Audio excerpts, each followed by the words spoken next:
Ya, hari ini anak-anak senang sekali rasanya kita bisa kembali dipertemukan oleh Allah Subhanahu wa Ta'ala dalam suatu majelis ilmu yang insya Allah majelis ini semoga kita dirahmati oleh Allah Subhanahu wa Ta'ala ya. Anak-anak sekalian, kembali kita melanjutkan pembelajaran, namun sebelumnya kita berdoa terlebih dahulu. Silakan ketua kelas. Sebelumnya kita mari berdoa bersama-sama. Berdoa dimulai. Iya, silakan. Ya, Ustaz akan absen dulu ya. Andi Najwa Sahra Hadir. Nabila Ramadan, Nabila Ahmad, ini di sini ya. Ya, sebelumnya anak-anak sekalian, sebagai bentuk nasionalisme kita akan menyanyikan dulu salah satu lagu wajib nasional ya, yaitu Satu Nusa Satu Bangsa. Silakan berdiri dulu semuanya. Satu Nusa Satu Bangsa, satu bahasa kita.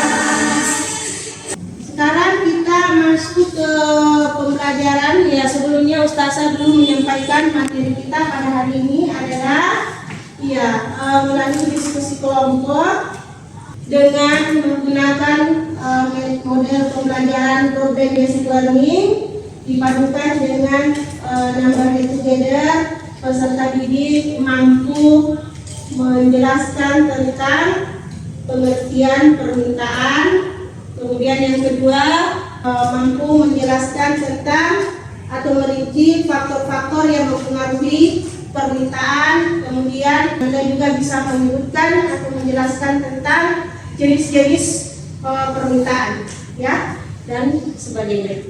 Coba kita perhatikan di layar ya, ada yang bisa menyebutkan ini gambar apa? Silakan. Gambar orang yang sedang membeli buku. Gambar orang yang sedang membeli buku. Di mana kira-kira tempatnya? Di pasar. Di pasar. Oke, Masya Allah. Iya, jadi mungkin dengan melihat gambar di atas ini, istilahnya ini adalah tadi gambar orang itu adalah konsumen. Tahu konsumen? Apa itu? Orang apa itu? Masih ingat materi sebelumnya adalah orang yang membelikan barang atau jasa, atau orang yang membeli sesuatu. Ya, jadi di sini tadi gambarnya adalah konsumen sedang berbelanja di pasar. Ya, nanti ini akan ada harga yang disepakati karena mereka akan apa nih? Membeli buku. Jadi kalau orang membeli buku kenapa? Ya, karena kebutuhan. Ya, kebutuhan akan belajar. Baik, anak-anak sekalian. Kalau ini gambar apa ini? Ya, silakan.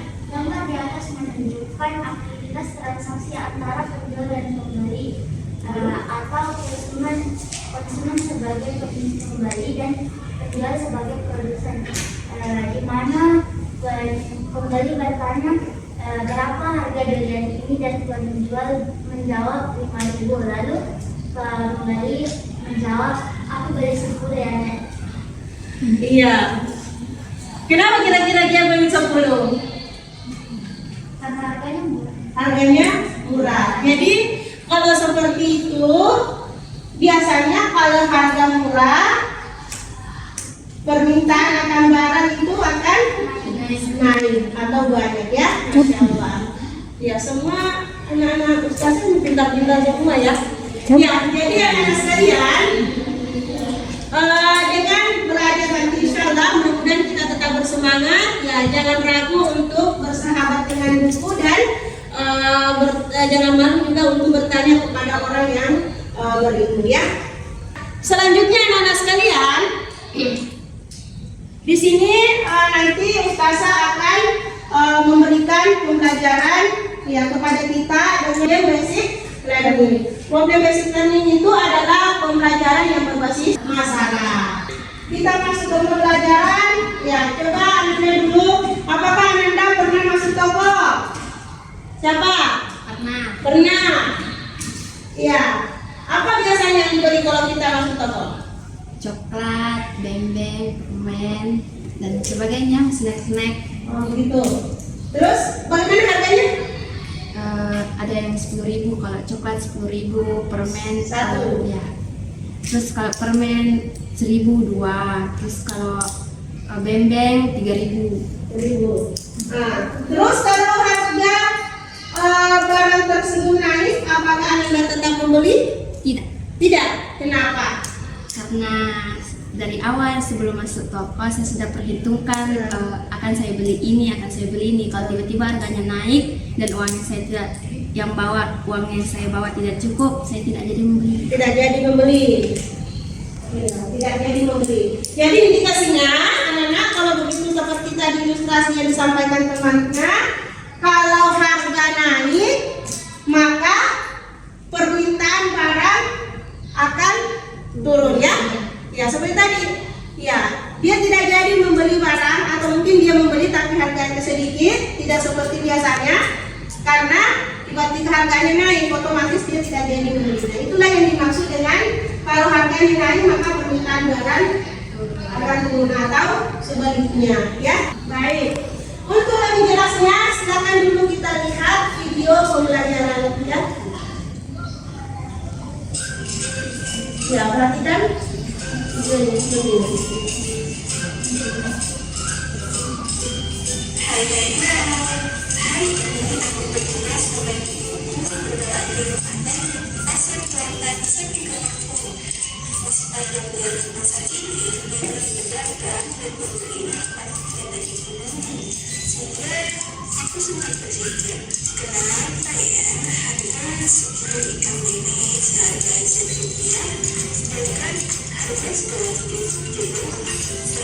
Jika harga hidup per kilogram adalah 13.000, Sakti akan membelinya sebanyak 15.000. Jadi, ketersediaan Sakti untuk membeli kilogram berbagai jumlah tingkat harga tertentu itulah yang disebut dengan permintaan. Apabila dalam merumuskan pengertian permintaan yang memperhatikan harga barang dan jumlah barang yang diminta, serta menganggap faktor-faktor lain selain harga itu tidak berubah atau terdapat sekaligus, jadi dapat disimpulkan bahwa keseluruhan jumlah barang atau jasa yang bersedia diminta pada berbagai tingkat harga, waktu, dan tempat itulah yang disebut dengan permintaan atau demand. Dalam permintaan, jenis-jenis permintaan dalam ekonomi itu dibagi berdasarkan dua kategori. Yang pertama berdasarkan jumlah dan berdasarkan nilai beli konsumen. Berdasarkan jumlah itu dibagi menjadi dua. Yang pertama permintaan dan yang kedua ada permintaan pasar. Nah, untuk saya seperti ini.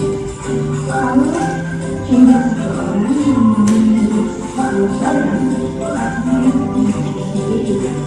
Jadi, kalau yang memiliki barang lebih dari dua orang, itu artinya terjadi permintaan pasar.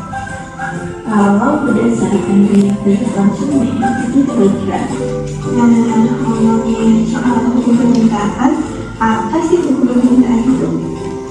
Jadi, hukum permintaan adalah hukum yang dijelaskan tentang adanya hubungan yang bersifat negatif antara tingkat harga dan dengan jumlah barang yang diminta. Di mana apabila harga naik, maka jumlah barang yang diminta berkurang. Ya, setelah tadi kita melihat video pembelajaran, ya, Ustazah akan tanya, ya, informasi apa yang Anda bisa sampaikan setelah melihat video tadi? Silakan. Permintaan adalah sejumlah barang yang dibeli atau diminta pada suatu harga dan waktu tertentu. Jadi pengertian tentang permintaan ya. Iya. Ada lagi? Silakan. Informasi yang dapat saya ambil dari video video yang telah ditonton.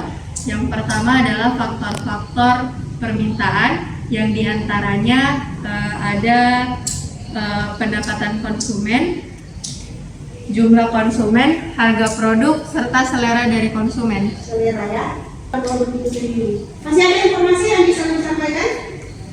Silakan. Jenis-jenis permintaan ada absolut, efektif, dan potensial. Potensial. Ya, sudah kita lihat bersama video pembelajaran. Ya, sekarang anak-anak sekalian, kira-kira dari video pembelajaran tadi atau video yang kita lihat di atas, kira-kira apa pertanyaan yang bisa muncul dari kita? Silakan. Apa yang melatar belakangi terjadinya kenaikan harga pokok pada saat tahun baru? Nah, masih ada pertanyaan kira-kira? Coba silakan. Apa solusi yang tepat untuk mengantisipasi kenaikan harga? Solusi. Nah, solusi yang tepat untuk mengantisipasi. Masih ada? Tentu saja faktor-faktor penyebab kenaikan harga di akhir tahun.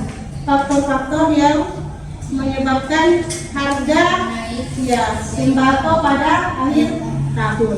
Iya. Namun sebelumnya anak-anak sekalian, kita akan membentuk dulu kelompok ya. Tapi saya karena ini adalah metode yang berbeda. Anak-anak harus menghitung dulu. Kita hitung dulu mulai dari sini. Ingat nanti nomornya ya. Ingat sama nomornya dan siap-siap nanti jaga-jaga nomor. 1, 2, 3. Ya, silakan membentuk kelompok berdasarkan kelompok yang ada di atas. Ya, kemudian kita jawab pertanyaan yang ada di lembar LKPD. Saya kasih waktu berapa menit ya? 10 menit. Ya, saya kasih waktu 10 menit untuk menyelesaikan. Oke. Assalamualaikum warahmatullahi wabarakatuh.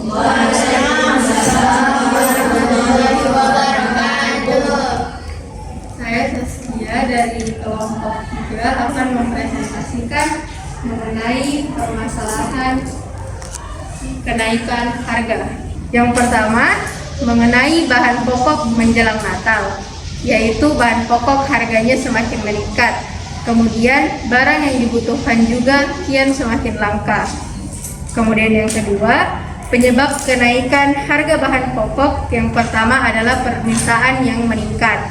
Ada tanggapan dari kelompok lain? Ya silakan. Kira-kira apa tanggapan kelompok 2? Kenapa di saat Natal dan Tahun Baru harga kenaikan bahan pokok itu naik? Permintaan dari konsumennya kian meningkat karena kalau Natal itu sama Tahun Baru itu seperti kayak acara-acara besar, jadi otomatis kayak di acara-acara besar itu barang-barang yang diperlukan itu agak banyak, jadi produsen ini harus lebih banyak membeli barang-barang dari produsennya. Pertanyaannya, jelaskan bagaimana pendapat Anda terkait dengan permintaan bahan pokok menjelang Nataru. Latar belakang kenaikan harga menjelang Nataru ada bermacam-macam. Seperti kedua, apa implikasi dari kenaikan harga sejumlah bahan pokok di beberapa wilayah menjelang Nataru? Ya, baik anak-anak sekalian. Bagaimana? Sudah dipaham semua tadi? Ya, sekarang kita sudah ada di penghujung waktu. Ya, jadi anak-anak sekalian, apa yang telah kita sampaikan tadi itu kita bisa dapatkan dalam kehidupan sehari-hari. Ya, kegiatan yang kita lakukan adalah disebut dengan permintaan. Misalnya tadi kita pergi ke toko, membeli barang yang dibeli itulah yang dimaksud dengan permintaan. Kemampuan untuk membeli barang itu, ya, dan pada waktu tertentu dengan kesepakatan harga yang telah disepakati, itulah yang dimaksud dengan permintaan. Anak-anak sekalian, setelah kita mengikuti pembelajaran pada hari ini, ya, bagaimana perasaan kita? Seru. Kenapa? Karena pembelajaran ini metodenya berbeda dari pelajaran sebelumnya. Berbeda dari pelajaran Sebelumnya jadi seru. jadi seru. Yang kemarin kenapa metodenya? Beda. Beda ya? Ini lebih serius. Lebih seru karena ada gambar yang ditayangkan, ada video yang ditayangkan sehingga kita lebih fokus belajar. Seperti itu ya? Masya Allah. Sampai di sini ada pertanyaan atau ada yang bisa menyimpulkan materi kita pada hari ini? Tentang masalah kenaikan harga dalam masyarakat. Kenaikan harga dalam masyarakat. Ada lagi? Faktor-faktor kenaikan harga barang. Apa lagi? Pengertian permintaan. Ya, kita cukupkan pertemuan kita pada hari ini. Mudah-mudahan ada manfaatnya. Sebelumnya kita tutup membaca doa penutup majelis. Silakan ketua kelas. Sebelum kita pulang, lebih baiknya kita menutup pelajaran ini. Doa dimulai. Selesai. Ya. Assalamualaikum warahmatullahi wabarakatuh.